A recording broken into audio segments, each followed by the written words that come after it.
You briefed the press, did you not, when you were there? Well, I had several jobs. One of my jobs was that of analyst. I also was an interrogator and indeed briefed the press when we, the CIA, wanted to circulate disinformation on a particular issue. Disinformation is not necessarily a lie. It may be a half-truth. And we would pick out a journalist. I would go do the briefing and hope that he would put the information in print. What was your percentage of success?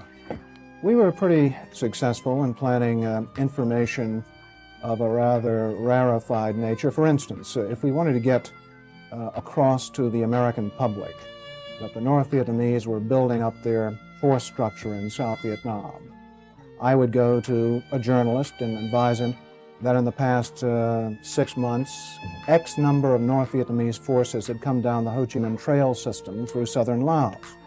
Now, there is no way a journalist can check that information. That's data derived from radio intercepts, spy in sky photography. So either he goes with the information or he doesn't, and ordinarily or usually the journalist would go with it because it looked like some kind of exclusive. Go after these gentlemen. I would be directed to cultivate them, to spend time with them at the Caravel Hotel or the Continental Hotel, socialize with them, and slowly but surely to try to gain their confidence by dolloping out valid information which was true. And then I would drop into a conversation the data that we wanted to get across, which might not be true. One piece of data, for instance, that we managed to plan in the New Yorker magazine had to do with a supposed North Vietnamese effort in 1973 to develop airfields along the border of South Vietnam. The reason we wanted to plant this information was that we were trying to persuade the U.S. Congress that Saigon should continue to get a great deal of aid, and that the North Vietnamese were the chief violators of the ceasefire accord. That was printed in the New Yorker magazine under the byline of Robert Chaplin, as indeed was a great deal of such information which we tried to circulate.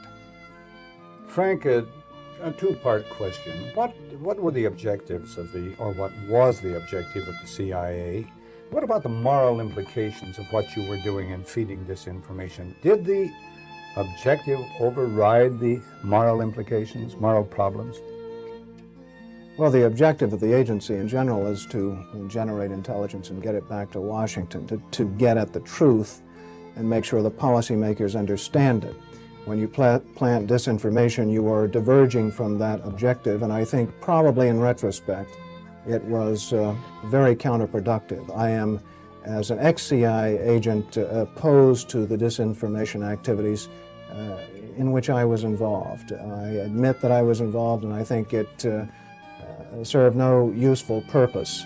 Propagandizing the American public or Congress is not the CIA's job. As to the morality of what the CIA was doing or that particular activity, the war was a very relative thing. It was a relativist environment, and morality seldom came into play when you were operating in the field. In my estimation, a CIA man should be amoral. That may sound pretty shocking to somebody, but what if my morality were that of a Nazi or agent, if you will? You wouldn't want me to be your intelligence officer.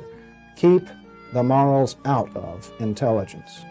Keep the truth in, and stay away from disinformation.